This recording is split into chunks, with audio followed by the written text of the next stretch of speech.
Mandy here. Today I'm here to show you how I assembled this card using this little cute stamp from Phyllis Harris called Happy Mind, Happy Life. I had pre-cut the girl on the swing and coloured her with my watercolour markers.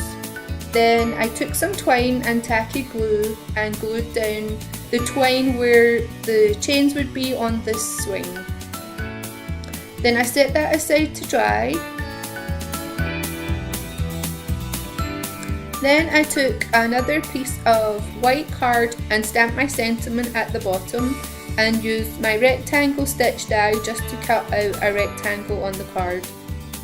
Then I took the hearts from the Everything Joyful and Beautiful kit and just stamped all around the edge using my watercolour pen.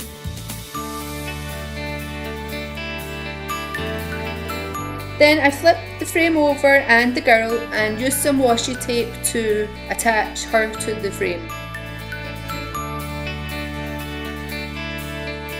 Then I took some foam squares and doubled them up and put them all around the frame to attach to a craft card base.